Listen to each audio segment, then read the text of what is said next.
बोलो बलदेव भगवान की, बोलो सुभद्रा माता की, बोलो गौर भगवान की, बोलो समस्त गौर भक्त वृंदों की, और इन सब के देने वाले पतित पावन श्रील प्रभुपाद की। सबकी कृपा से, प्रभुपाद की कृपा से आज जगन्नाथ कथा का 8वां दिन है।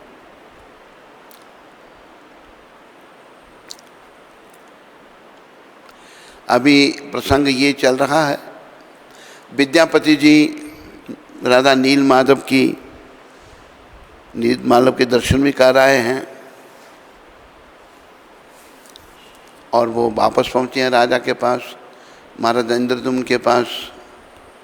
और वो इतने भावुक हैं, कल के प्रसंग में था, वो कुछ बोल नहीं पा रहे, राजा भी भावुक।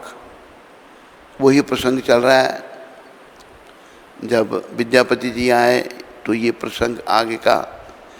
राजा ने अन्य विद्वान ब्राह्मणों के साथ मिलकर विद्यापति की पूजा की तथा राज सिंहासन के समक्ष उनको बैठने के लिए आसन प्रदान किया। अत्यंत विनम्रता के साथ राजा ने विद्यापति की कुशल क्षेम पूछी। स्वयं विद्यापति भी पुरुषोत्तम क्षेत्र एवं भगवान नील माधव की महिमा का वृत्तांत सुनाने को व्याकुल थे। अपनी अनुभूति एवं स्मृति के अनुसार पवित्र धाम की यात्रा के समय जो भी कुछ घटित हुआ था, विद्यापति ने उसका स्पष्ट एवं जीवंत वर्णन कह सुनाया। कैसे वो गए, कैसे वो सबर मिला, कैसे वहाँ पर गए जहाँ सबर रहते थे, कैसे विश्ववासु उनको मिले, सारी बात सुनाई। उन्होंने सभा में उपस्थित समस्त सदस्यों को विश्ववसु, रोहिणी कुंड, कल्प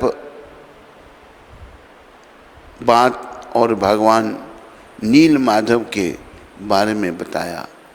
उन्होंने बताया, यह कल्प बात लिखा, कल्प वृक्ष होना चाहिए।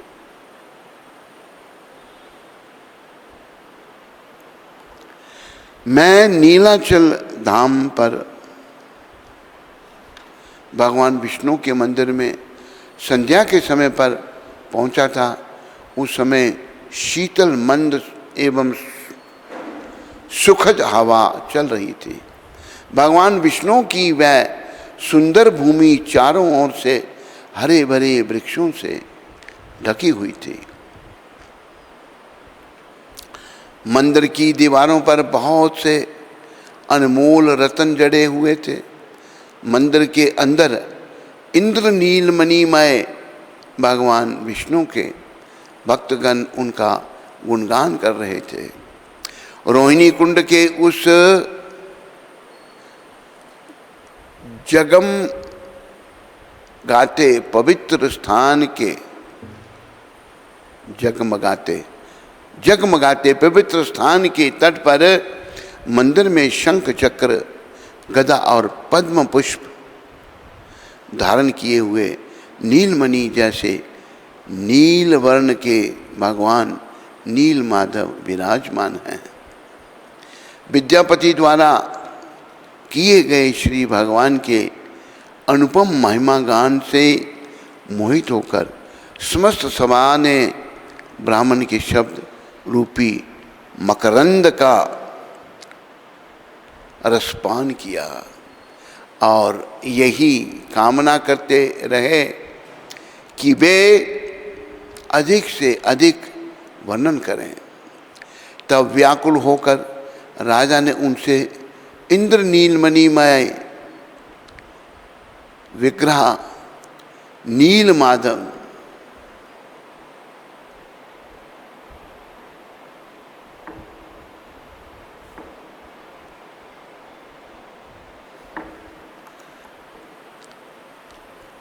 नील माधव का आगे वृत्तांत सुनाने का आग्रह किया।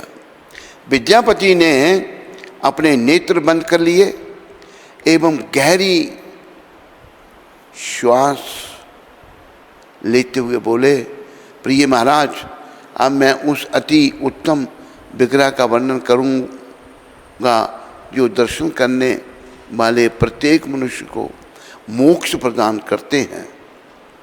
भगवान का विग्रह अति प्राचीन एवं अनुपम है। उनका श्री विग्रह अत्यंत मूल्यवान रत्न इंद्रनील मणि से निर्मित है। प्रभु के यह विग्रह 81 उंगल ऊंची है। एक सुनहरे कमल पुष्प के शिखर पर स्थापित है। उनके ललाट की चमक चंद्रमा से अधिक उजली है और उनके सुंदर नेत्रों के सामने कमल की सुंदरता फीकी लगती है। उनके चेहरे की कांति सूर्य से अधिक तेजपूर्ण तथा अज्ञान के अंधकार को दूर करने वाली है। भगवान की नासिका की तुलना तिल के फूल जैसी की जा सकती है और उनके होंठ अप्रतिम मुस्कान की छटा बिखेरते हैं। वे अपने कानों में मकराकृति कुंडल धारण किए हुए हैं। विद्यापति पुनः बोले, भगवान के कंधे विशाल एवं शक्तिशाली हैं।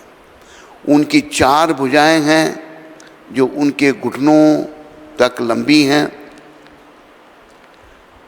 जवाहरातों से बड़ी एक माला उनके कंठ में शोभायमान है और उनके वक्षस्थल पर सुविख्यात कौस्तुभ मणि सुशोभित है।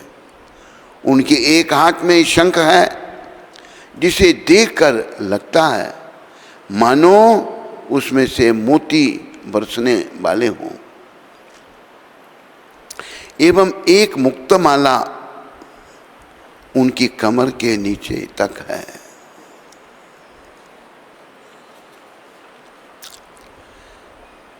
लटक रही है, कमर के नीचे तक लटक रही। उनकी गहरी नाभि को छोटे छोटे सुंदर बालों से सजाया गया है। भगवान की जांघें स्तंभों की भांति हैं और उनके चरण कमल सुंदर नूपुरों से सजे हैं। विद्यापति ने श्रद्धापूर्वक अपने हाथ जोड़े और आगे कहने लगे, बहुमूल्य आभूषणों से सजी सांवरी श्री लक्ष्मी देवी भगवान को निहारते हुए उनके बाईं ओर विराजमान हैं। संसार की समस्त सुंदरता उनमें निहित है। पूर्ण पुरुषोत्तम भगवान के सर्वाधिक विलक्षण रूप को केवल वे देख सकते हैं जिन्होंने अनगिनत पुण्य किए हों। जो भी मनुष्य उन्हें भक्ति भाव एवं श्रद्धा के साथ प्रणाम करता है, संसारिक बंधनों से मुक्त हो जाता है।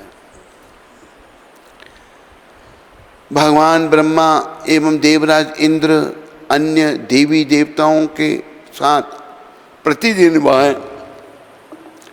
आते हैं और भगवान के विग्रह की पूजा अर्चना करते हैं।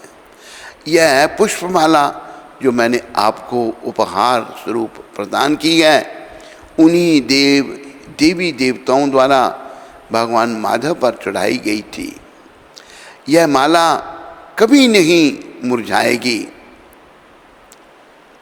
उसकी सुगंध सदैव बनी रहेगी एवं यह सूखेगी भी नहीं। विद्यापति से अपने नेत्र खोले, विद्यापति ने अपने नेत्र खोले तथा परम शांति एवं पूर्ण आनंद भाव से राजा की ओर देखा और आगे बोले, भगवान का प्रसाद ग्रहण करके मैं अपने समस्त पापों से मुक्त हो गया हूँ।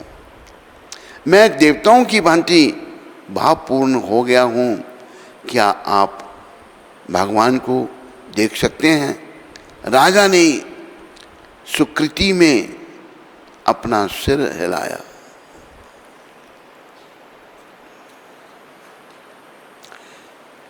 विद्यापति आगे बोले, प्रिय महाराज, 5 इंद्रियों की पूर्ण तृप्ति एवं मोक्ष वहीं पर सहज ही उपलब्ध है। नीलाचल धाम में किसी भी प्रकार का रोग अथवा वृद्धावस्था नहीं है, ना ही वहाँ पर किसी प्रकार के कष्ट की अनुभूति होती है। उस तीर्थ में नीलकमल के समान विशाल नेत्रों वाले पर ब्रह्म परमेश्वर साक्षात निवास करते हैं। वे सदैव अपने भक्तों द्वारा की गई सेवा से प्रसन्न होते हैं। जो भी मनुष्य उनकी शरण में जाता है वह उसे मोक्ष प्रदान करते हैं। विद्यापति अपने वृत्तांत को आगे बढ़ाते हुए बोले, उनके पीछे भगवान अनंत शेषनाग उपस्थित हैं। वे अपना फन उनके सिर के ऊपर फैलाए हुए हैं। उनके सामने सुदर्शन चक्र प्रतीक्षारत खड़ा है। सुदर्शन के पीछे गरुड़ जी भगवान की सेवा हेतु तत्पर हैं। हरे कृष्णा हरे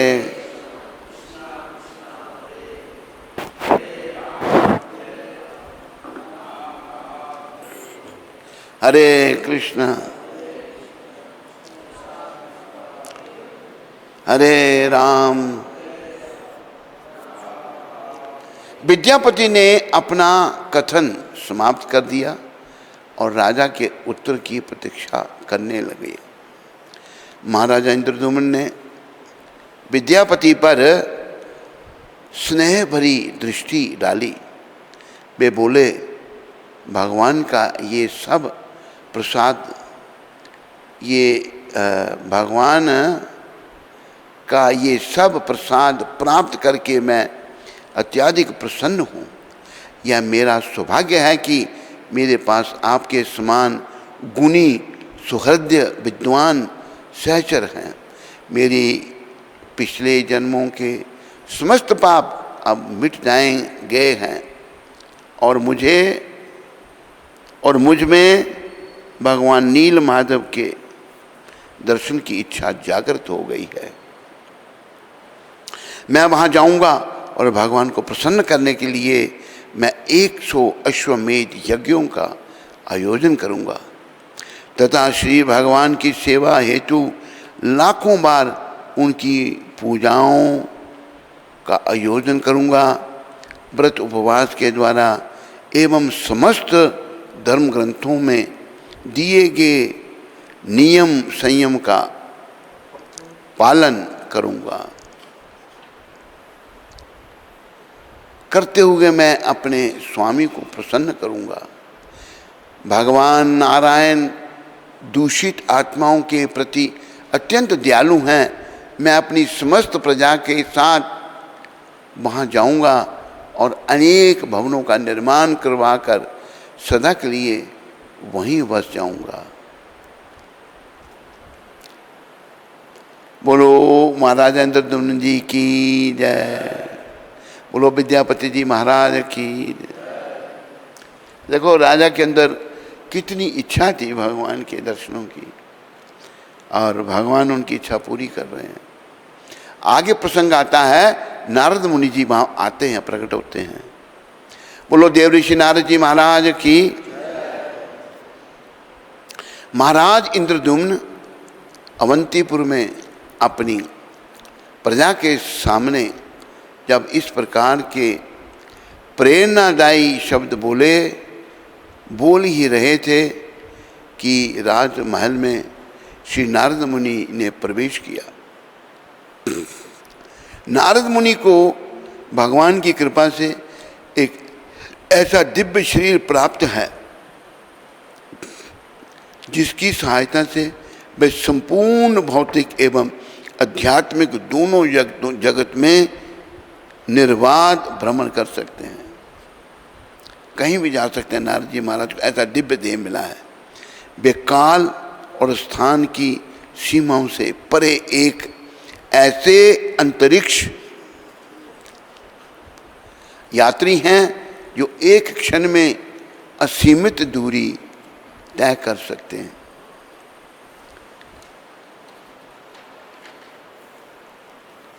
तो भजन नारद जी जो हैं क्या गाते हैं? भज मन नारायण नारायण भज मन,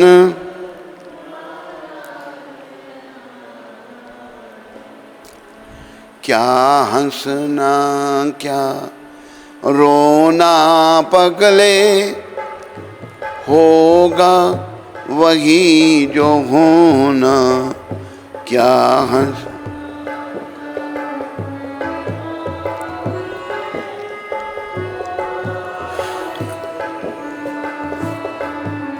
भज मन नारायण नारायण।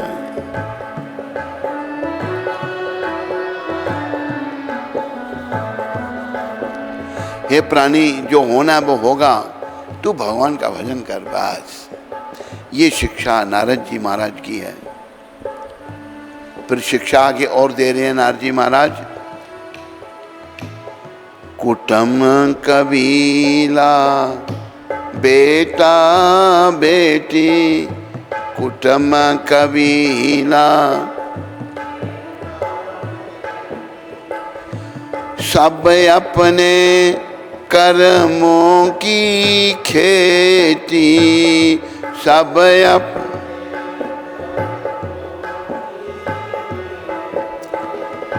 मीठा फल कर जग में प्राणी, मीठा फल कर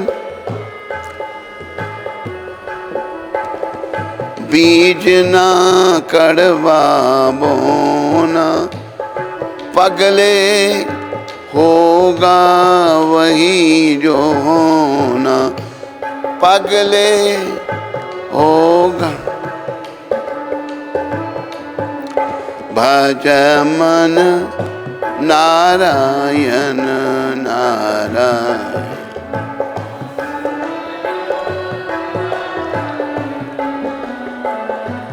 अभी देखो, हम लोग जो पतित लोग हैं, रेख में मेख मारते हैं। वही है, मीठा फल करके, मीठा फल कर जग में प्राणी, बीज न कड़वा बोना। जब मीठे फल हैं तो बीज कड़वा क्यों तुम बो रहे हो? बीज कड़वा मतलब बुरे कर्म क्यों कर रहे हो तुम? लोग सोचते हम कर्मों को बदल लेंगे, ऐसा कर लेंगे, कुछ नहीं। इसलिए वो कहते हैं जब मीठे फल हैं तुम कड़वे बीज क्यों बोते हो? जो होना है वही होगा। तू क्या कर,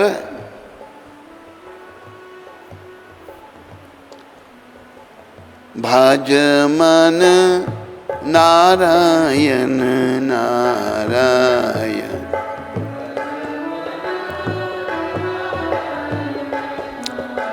और शिक्षा जिसके कारण हम लोग दुखी हैं, पाप कमा कर धन को जोड़ा, पाप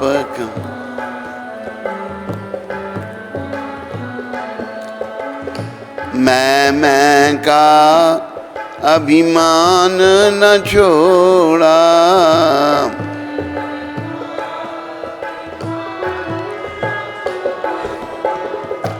मन को एक बार नहीं धोया,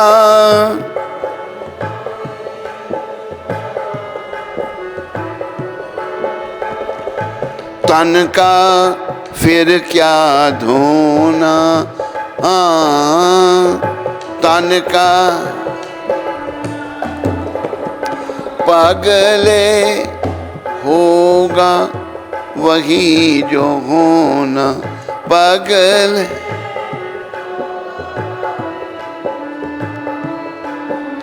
भजमन नारायण नारायण भज।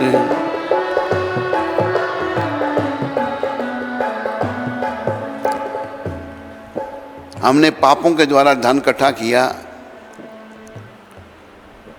और जब पापों के द्वारा धन इकट्ठा होता तो उसकी क्या प्रतिक्रिया क्या है? मैं ये रोग आ जाता है, अभिमान आ जाता है। मैं का अभिमान न छोड़ा। अभी देखो ये मैं का अभिमान कैसे छूटेगा। भक्तमाल की एक छोटी सी कथा मैं सुनाता हूं आपको। आप देखो भगवान विष्णु हैं जो कृष्ण का ही स्वरूप है, नारायण विष्णु भगवान का ही स्वरूप है। भगवान शिव हैं और भगवान ब्रह्मा जी हैं। तो ये गुण अवतार है। ब्रह्मा जी रजोगुण के अवतार हैं, भगवान के ही हैं वो, और शंकर तमोगुण के और विष्णु सतोगुण के। रजोगुण से ब्रह्मा जी सृष्टि की रचना करते हैं, तमोगुण से शंकर भगवान संहार, और सतोगुण से भगवान विष्णु पालन करते हैं। तो ये घटनाएं घटती हैं। एक बार विष्णु भगवान शंकर जी को कहते हैं चलो पृथ्वी का विचरण करते हैं।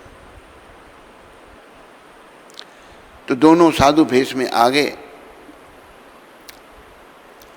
तो भोजन का समय हुआ तो शंकर भगवान कहते हैं विष्णु भगवान को, विष्णु शंकर, विष्णु कृष्ण एक ही हैं। शंकर थोड़े से अलग हो गए, ब्रह्मा जी भी थोड़े अलग हो गए। तो शंकर भगवान कहते हैं भगवान चलिए, मेरा यहाँ भक्त है सेठ, मैंने बड़ा धन दे रखा है उसको, उसके पास चलते हैं, भोजन करना है। आए, उसके पास आए जब तो वो सेठ, शंकर भगवान ने धन दे दिया। भोलेनाथ बेचारे बड़े भोले हैं, इसलिए उनको कहा आशुतोष भगवान भी कहा, बड़े जल्दी प्रसन्न होने वाले। गए और उन्होंने अलख निरंजन किया। शंकर भगवान सोचने लगे मैंने इसको इतना धन दिया है, अब जितना संतों की सेवा करेगा। लेकिन सेवा के कहता भाई ये क्या चल रहा है, तुम कान फोड़े दे रहे हो। बोला दो इनका कुछ और भगाओ यहाँ से। बड़ा दुर्व्यवहार सेठ ने किया। तो विष्णु भगवान कहते हैं शंकर भगवान को चलो मेरे साथ, एक हमारे भक्त हैं माता, उसके घर चलते हैं। वो तो शंकर भगवान का भक्त देख लिया, बदतमीजी से बात कर रहा है, अहंकार उसको इतना है। देखो पैसा जो ऐसे आता है ना बिना भक्ति के, उसका अच्छा प्रभाव नहीं होता। तो आगे कहाँ पर शंकर भगवान और विष्णु भगवान, एक माई माता बड़ी गरीबनी है बेचारी, पर भक्त है, भगवान विष्णु की भक्त है, कृष्ण भक्त है वो। आए तो संतों का स्वागत किया, अब महाराज बैठो। कहते माई हमने भोजन करना है। तो बेचारी गरीबनी थी बड़ी, वो चक्की चला करके आटा पीस के अपना जीवन चला रही। उसने अपने बेटे को तरफ जाके कहा बेटा चक्की का की जो पैन है एक तरफ, उसको बेच के जो मिले जल्दी खरीद के लाओ, उन संतों की सेवा करनी है। तो हुआ क्या, बोले इस रास्ते से नहीं जाना, दीवार फांद के जाना, संतों को पता ना लगे। दीवार फांदने लगा, चक्की का वो एक हिस्सा जिसको पैन कहते हैं लोकल बात, नीचे गिरा और चक्की टूट गई।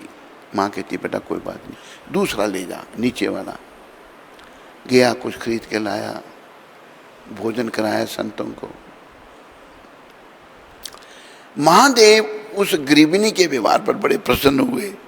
भगवान ने बताया मेरे भक्त कितने भी गरीब हैं, बड़े विनम्र हैं और संतुष्ट हैं।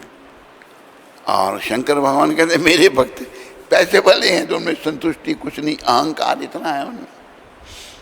तो शंकर भगवान उस पर बड़े प्रसन्न हुए, एक बैग दिया उसको, इसमें कीमती पत्र हैं, बेच कर एक एक बेच कर अपना तुमको गुजारा करना। दोनों वहाँ से चले गए। तो देखो जब पाप कमाते हैं ना हम, तो अहंकार आ जाता है। अहंकार जब आया आदमी पागल हो गया। अहंकारे मत होइया, अहंकारी जीव पागल हो जाता है। चाहे कोई भी है, किसी भी चीज़ का अहंकार नहीं होना चाहिए। फिर कहा है मन को एक बार नहीं धोया, तन का फिर क्या धोना। मन तो धोया नहीं, मन तो गंदा रखा और शरीर की तू सफाई कर रहा है। बहुत सारे लोग शरीर से साफ सुथरे हैं लेकिन मन से इतने गंदे हैं कोई अनुमान नहीं लगा सकता। पगले होगा वही जो होना। पर खूंटी नल का हार निकल गई। हार 9 लखा हार टंगा हुआ था खूंटी पर, तो खूंटी ही हार को निकल गई। खूंटी कैसे निकल सकती है? ऐसा हरिश्चंद्र महाराज के साथ हुआ और हरिश्चंद्र जी की प्रभुता मिट गई। खेल विधि का बड़ा अनोखा, मानुष बना खिलौना। मनुष्य खिलौना बना है। पगले होगा वही जो होना। नारद जी कहते हैं बस नाम जपो भगवान का। नारद मुनि के आगमन से स्वयं को लाभान्वित मानकर महाराज अब इंद्रदुम्न तुरंत ही अपने सिंहासन से उठ गए और सन्यासी रूपी अतिथि नारद मुनि का स्वागत किया। महाराजा इंद्रदुम्न ने शीतल जल से श्रद्धापूर्वक उनके चरण धोए, उन्हें जलपान दिया और एक सुखद आसन पर बैठाया। उन्होंने सुगंधित धूप दीप एवं पुष्पों के द्वारा महर्षि की पूजा की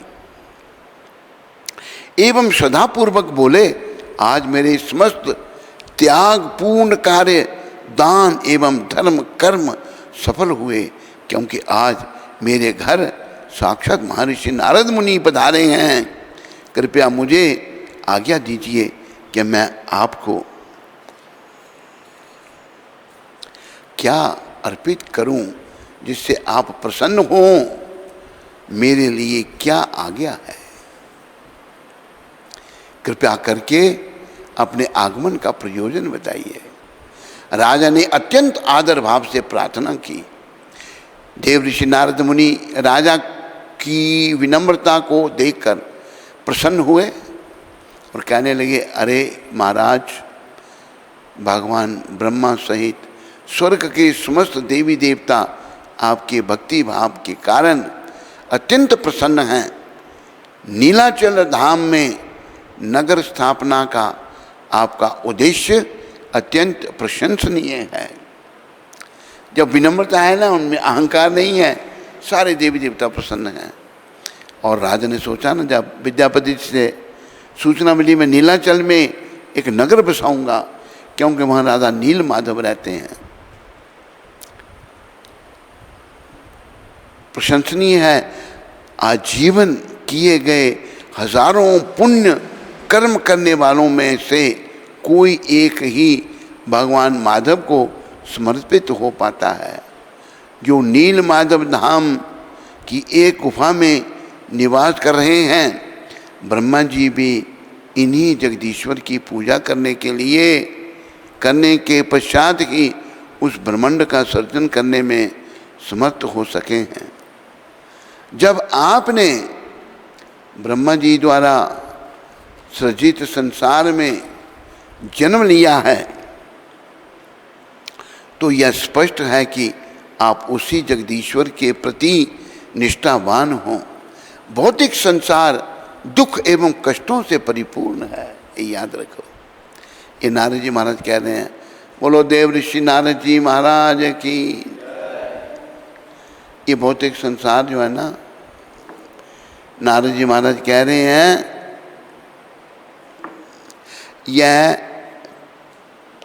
भौतिक संसार दुख एवं कष्टों से परिपूर्ण है एवं यहाँ प्रत्येक पग पर अनेक प्रकार के खतरे हैं।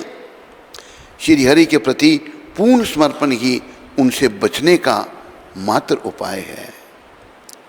ये कहा है, शब्द हैं, पदम पदम जद विपताम, ये श्लोक होगा। देखो देखो तुम निकाल सकते हो तो, पदम पदम जद विपताम ना तेषाम, पूरा श्लोक अगर मिलता है मैं आपको सुनाता हूं। हर कदम पर खतरा है, पता नहीं एक कदम के बाद हम दूसरा उठा पाएंगे या नहीं उठा पाएंगे। पदम पदम जद विपताम ना तेषाम, पूरा श्लोक मेरे को याद नहीं है।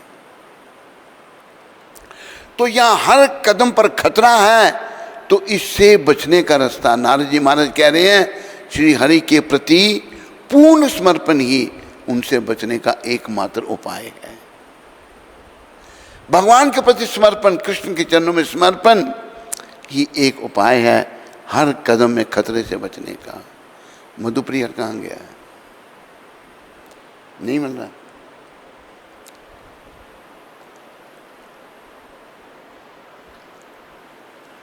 तो ये जो खतरे से भरा हुआ संसार है, देखते हैं हम,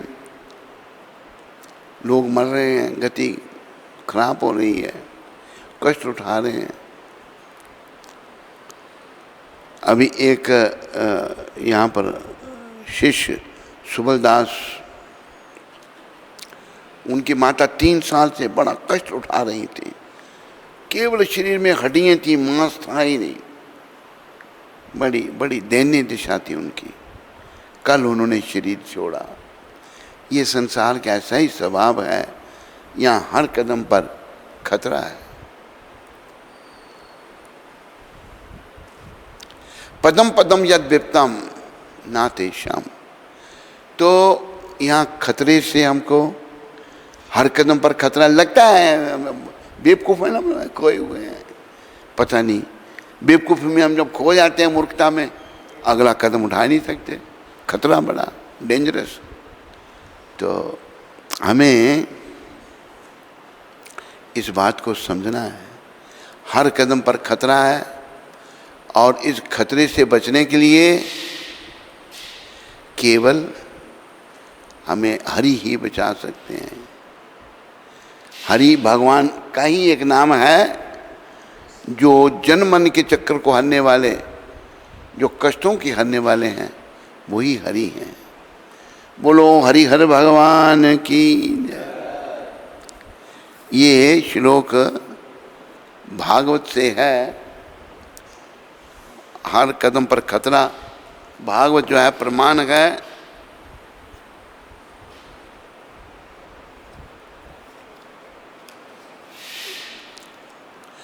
दसम स्कंद में है, 10वां स्कंद 54वां अध्याय और 58 श्लोक। समासिता ये पद पल्लवम पल्लवम, पद पल्लव पल्लवम, महत्पदम पुण्य यशो मुरारे, भवम बुधिर वत्स पदम परम पदम, पदम पदम यद विपताम ना तेषाम, पदम पदम यद विपताम ना तेषाम।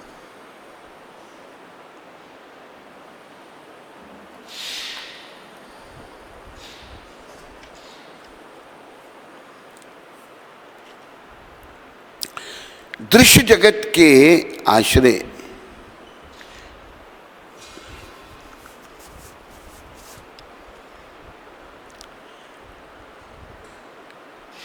दृश्य जगत के आश्रय एवं मुर राक्षस के शत्रु मुरारी के नाम से प्रसिद्ध भगवान के चरण कमल रूपी नाभ को जिन्होंने स्वीकार किया है, उनके लिए यह भौतिक जगत रूपी सागर बछड़े के खुर चिन्ह में भरे जल के समान है। उनका लक्ष्य परम पद पदम अर्थात वैकुंठ होता है, जहाँ भौतिक विपदाओं का नामो निशान नहीं होता, ना ही पग पग पर कोई संकट होता है। श्री ब्रह्मा भगवान श्री कृष्ण को प्रार्थना करते हैं। ये श्री कृष्ण के चरणों में ब्रह्मा जी की प्रार्थना है। तो यहाँ पर खतरा ही खतरा है, लेकिन भगवान के चरणों को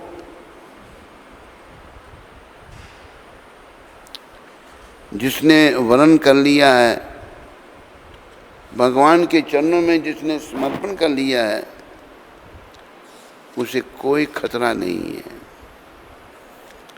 अगर फिर भी खतरा आता है तो मतलब हमारे समर्पण में कमी है, और कोई नहीं। समासिता ये पद पल्लवम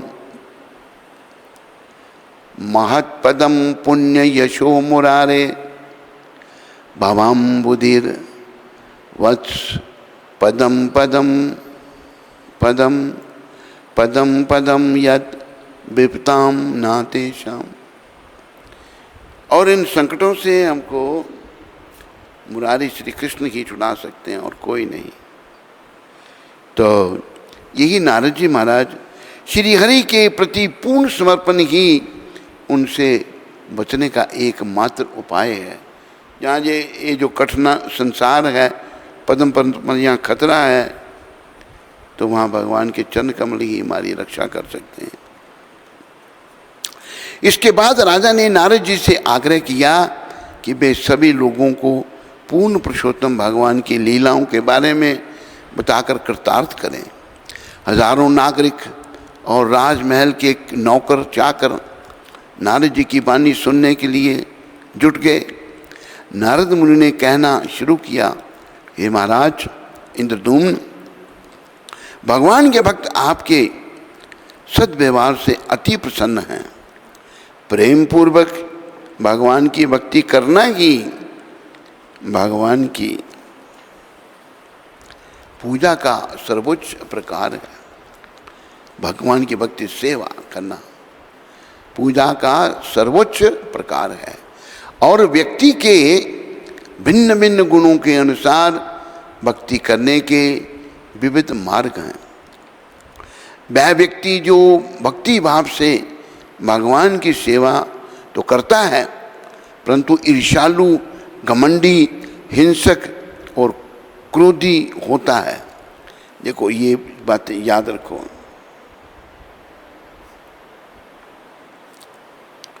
जो भगवान की भक्ति तो करता है, लेकिन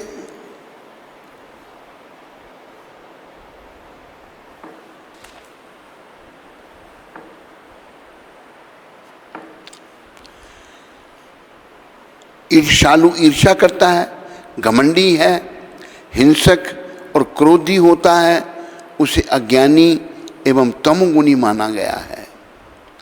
अज्ञानी और तमोगुणी। जो व्यक्ति भगवान की भक्ति के साथ अपने व्यक्तित्व पर घमंड करता है कि मैं भक्त हूँ, और दूसरों के प्रति ईर्ष्या व प्रतिशोध की भावना रखता है, वह व्यक्ति क्रोध के वश में होता है। वह सोचता है कि केवल वह ही सर्वश्रेष्ठ भक्त है, परंतु इस प्रकार की भक्ति शुद्ध नहीं है। नारद जी समझा रहे हैं बड़ी कृपा करके। अपितु मिश्रित अथवा अशुद्ध है। ये भक्ति मिश्रित है और अशुद्ध है।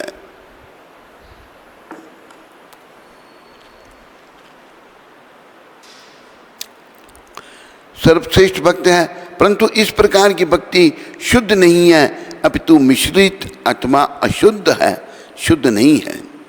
विद्वान पंडित ऐसी भक्ति को निमंतर स्तर की भक्ति मानते हैं। क्योंकि ऐसे भक्त भगवान को अपने जीवन का सर्वोच्च लक्ष्य मानते हैं, इसलिए हमें निश्चित ही उनका सम्मान करना चाहिए, परंतु हमें ऐसे तमोगुणी वैष्णवों का संग नहीं करना चाहिए। जो तमोगुणी हो उनका भी संग, चाहे वैष्णव ही है, नहीं करना चाहिए। नारद जी महाराज समझा रहे हैं, भौतिक सुख, यश और ऐश्वर्य प्राप्त करने के उद्देश्य से मंदिर में भिन्न भिन्न मतावलंबियों द्वारा भिन्न भिन्न देवताओं की आराधना करना रजोगुणी भक्ति का रूप होता है। अलग अलग देवताओं की आराधना कर रहे हैं, वो रजोगुणी भक्ति है। इसको ये टक टक बहुत करती है। रूप होता है। रजोगुण और तमोगुण से मिश्रित भक्त सोचते हैं कि भगवान भक्तों की भौतिक इच्छा पूर्ति के लिए ही हैं।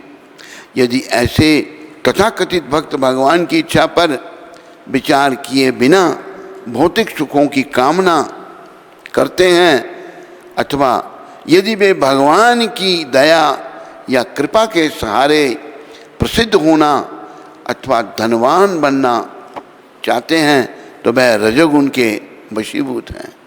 वो भी भक्ति ठीक नहीं है, रजोगुणी भक्ति है वो भी।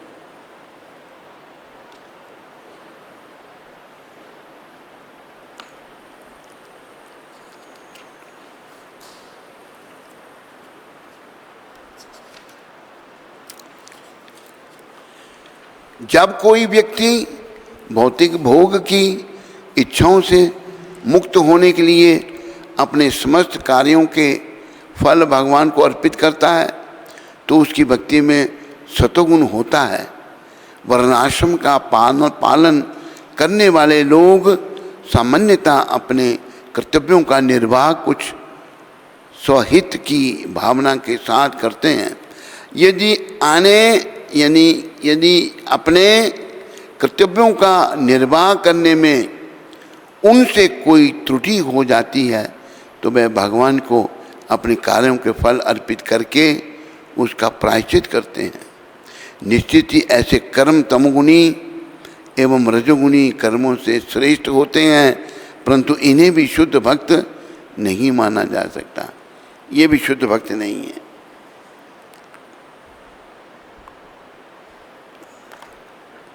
शुद्ध भक्ति वह होती है जब भगवान के पवित्र नाम और उनके गुणों को सुनते ही व्यक्ति का चित्त तुरंत उनकी ओर आकर्षित हो जाए, भगवान की ओर आकर्षित हो जाए।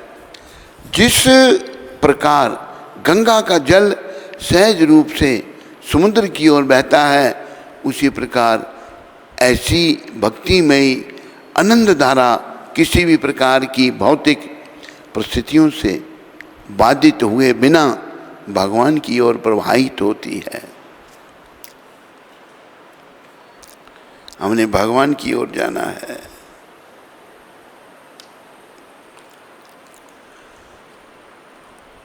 एक शुद्ध भक्त किसी भी भौतिक या आध्यात्मिक लाभ की आकांक्षा बिना, कोई आकांक्षा नहीं, कोई क्षण के बिना भगवान की सेवा करता है। ना भौतिक ना आध्यात्मिक, कुछ भी नहीं चाहिए प्रभु, बस हमें आपकी सेवा चाहिए। हमें लाख ना करोड़ ना हजार चाहिए, हमें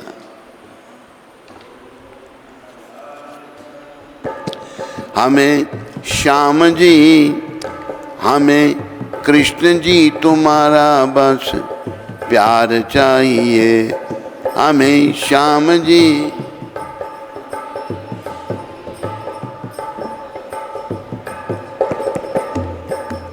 हमें लाख करोड़ हजार कुछ नहीं चाहिए प्रभु, बस आपका प्रेम चाहिए।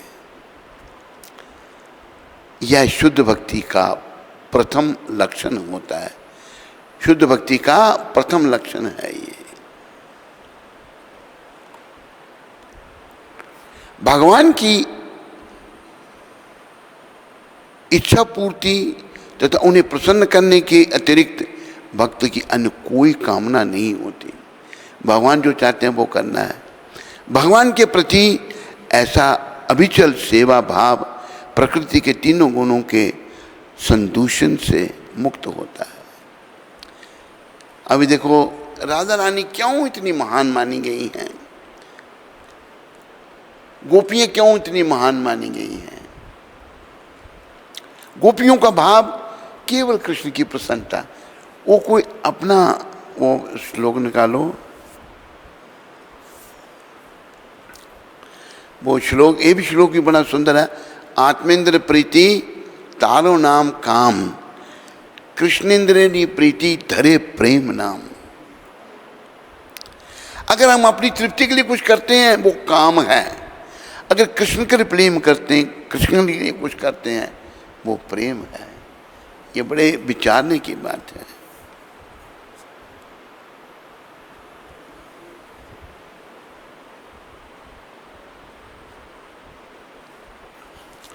ये बात कही है कृष्णदास कबीरदास महाराज ने, जो बड़े महान वैष्णव हुए हैं। आत्मेंद्रिय प्रीति काम वांछा, आत्मेंद्रिय प्रीति वांछा तारे बलि काम।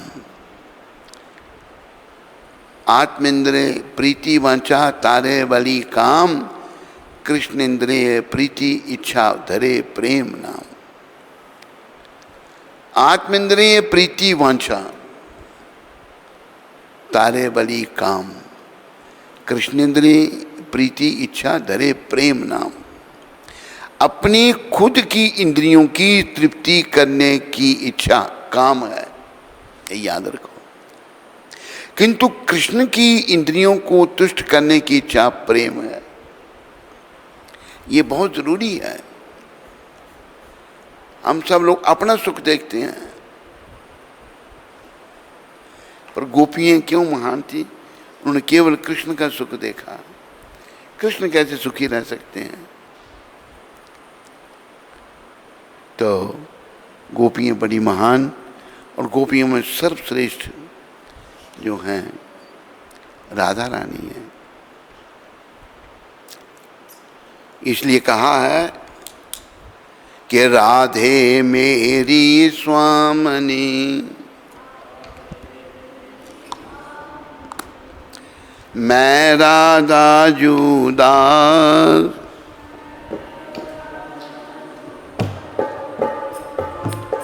जन्म जन्म मोहे दीजियो,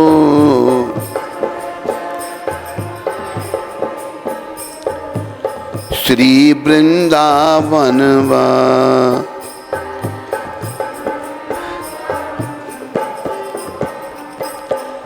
श्री चरणों में वा,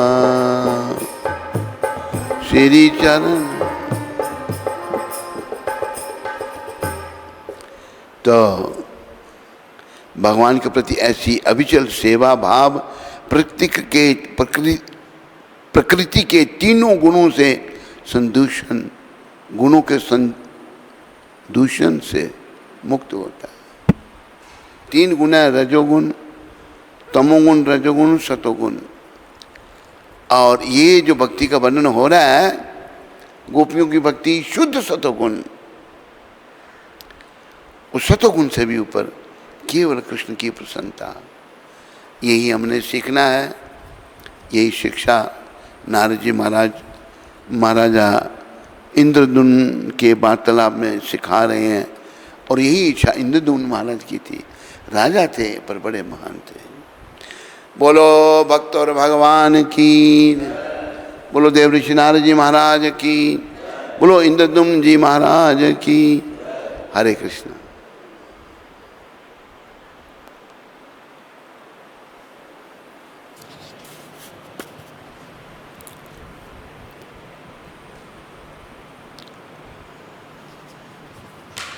ममता मलिक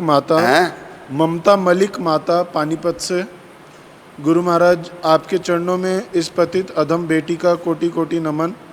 महाराज जी, गौर कथा में बहुत आनंद आया और अब आपके श्रीमुख से जगन्नाथ कथा का आनंद ले रहे हैं। महाराज जी, मैं प्रतिदिन 16 माला से अधिक जप करती हूँ, पर हमेशा मैं प्रवचन सुनते सुनते ही जप करती हूँ। हमेशा प्रवचन सुनते सुनते ही जप करती हूँ। हाँ। इससे मेरा मन इधर उधर नहीं भटकता। क्या ऐसा करना ठीक है? कृपया मार्गदर्शन कीजिए। ऐसा है, कर भी सकते हो, कोई कठोर सख्त नियम नहीं है, पर अच्छा अगर हो सके तो ऐसे करो। अगर ऐसे तुम्हारा मन अच्छा लगता है करो। वैसे जैसे कहा है कि उठी ते बैसी ते खाई ते शुई ते यथा तथा नाम ले। उठते बैठते खाते सोते जैसे तैसे ही भगवान का नाम जपो। देश काल नियम नाही सर्व सिद्धि होए। ये नहीं कभी नाम जपना में नहीं जपना है, ऐसी कोई बात नहीं है। जैसे तैसे में नाम जपो बस। दिव्य गीता माता नॉर्वे से। हरे कृष्ण महाराज जी, दंडवत प्रणाम। गुरु महाराज, आज मेरे पुत्र अवधूत का जन्मदिन है। आज मेरे पुत्र अवधूत का जन्मदिन है। अवधूत, जी, उसका नाम अवधूत है। इन्होंने अवधूत रखा है। कृपया उससे आशीर्वाद दीजिएगा। दिव्य गीता माता, तेरे पुत्र के लिए हमारी शुभकामनाएं हैं। प्रभुपाद जी, गौर निताय, जगन्नाथ भगवान तेरे पुत्र पर कृपा करें और वो भक्त बने। शुभकामनाओं के साथ। हरे कृष्ण। दीपाली माता, जोगिंदर नगर, हिमाचल प्रदेश से। मेरे प्रिय गुरु महाराज जी और प्रभुपाद जी के चरणों में कोटि कोटि प्रणाम। गुरुदेव, कृपया हमारा मार्गदर्शन करें, क्योंकि गोविंद से पहले गुरुदेव आप हैं। गोविंद से पहले आप हैं। इस वक्त मेरी परिस्थिति अच्छी नहीं है और सभी बोलते हैं जब से तूने भक्ति शुरू की है तब से तेरे साथ ऐसा हो रहा है। हम इतनी भक्ति तो नहीं करते, फिर भी बोलते हैं कि इतना मत कर। महाराज जी, परिस्थिति अनुकूल हो या प्रतिकूल, हमें आशीर्वाद दीजिए। थोड़ा स्लो स्पीड में बोला करो, कोई शब्द मैं कैच नहीं कर सकता। धीरे धीरे। महाराज जी, परिस्थिति अनुकूल हो या प्रतिकूल, हमें आशीर्वाद दीजिए कि कभी भी हम हरिनाम से विमुख ना हो। हमारा मार्गदर्शन कीजिए गुरुदेव, कि हमें गुरु गोविंद के चरणों की अहेतु की भक्ति मिले। और महाराज जी, आप हमारे स्वप्न में भी आए थे, हमसे पूछा कि आरतियां याद हैं, तो हमने बोला जी, गुरु जी पर प्रसाद पाने की प्रार्थना याद नहीं हो रही। फिर आपने हमें याद करवाई। गुरु जी, हमें आशीर्वाद दीजिए कि हम प्रतिकूल परिस्थिति में रहते हुए अपने भजन से विमुख ना हों और हमारा मार्गदर्शन करें। आपकी दास दीपाली। दीपाली बेटी, ऐसा है परिवार में भी जिसने जैसा राग द्वेष का चश्मा पहना हो वैसी बात करेगा। चाहे कोई भी है, माँ है, बाप है, बेटा है, बेटी है। लेकिन अगर हमें बातें समझ आती हैं प्रभुपाद जी जैसे महान वैष्णवों की कृपा से, तो हमें ध्यान रखना है कि हमें भक्ति करनी है अनुकूल परिस्थिति में अथवा प्रतिकूल परिस्थिति में। भक्ति को नहीं छोड़ना, भक्ति ही जीवन है। और हम भक्ति करने के लिए यहाँ आए हैं, लेकिन यहाँ आकर के युग के प्रभाव से हम लोग को भटक गए हैं। लेकिन प्रभुपाद जी हमको चेत दिलाने के लिए, जगाने के लिए आए हैं। उनकी शरण में आकर के हमें अच्छा बनना है। हरे कृष्ण। नरसिंह चरण जी, राजस्थान से। नरसिंह चरण जी, राजस्थान से। हरे कृष्ण, दंडवत प्रणाम गुरु महाराज। आपके चरणों में कोटि कोटि नमन। अपने आप भगवान में कैसे मन को लगाएं, निस्वार्थ भाव से कैसे सेवा करें, कृपया कर मार्गदर्शन कीजिए। नरसिंह चरण जी, प्रयास करो। जैसे कोई काम अच्छी तरह से किया जाता है, कोई ऐसे काम चलाओ, ऐसे काम होता है। भगवान के चरणों में प्रयास करो, मन को हर ओर से हटाने का, उनके चरणों में लगाने का, तो धीरे धीरे प्रगति होगी, एकदम नहीं होगी। प्रयास करो बस।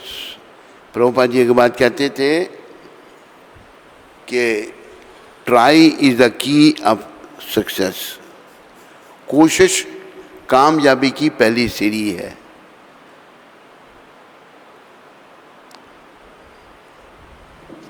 आदि कवि प्रभु, स्कॉटलैंड से। हरे कृष्ण गुरु महाराज जी, दंडवत प्रणाम। आपके आशीर्वाद देने के लिए आपका धन्यवाद। ऐसा लगता है कि बच्चों के माध्यम से कोविड हमारे घर में आया। बच्चे स्कूल जाते हैं। बच्चे स्कूल जाते हैं। हम बाहर जाना अवॉइड करते हैं। कुछ बच्चों के और परिवारों में भी बच्चों के माध्यम से कोविड आ गया था। हम नित्यानंद प्रभु से और प्रभुपाद जी से प्रार्थना भी करेंगे जैसा कि आपने आज्ञा की,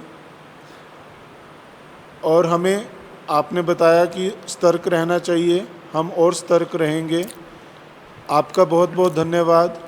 आप ही मेरे इटर्नल गाइड, स्पिरिचुअल मास्टर और परम पिता हैं।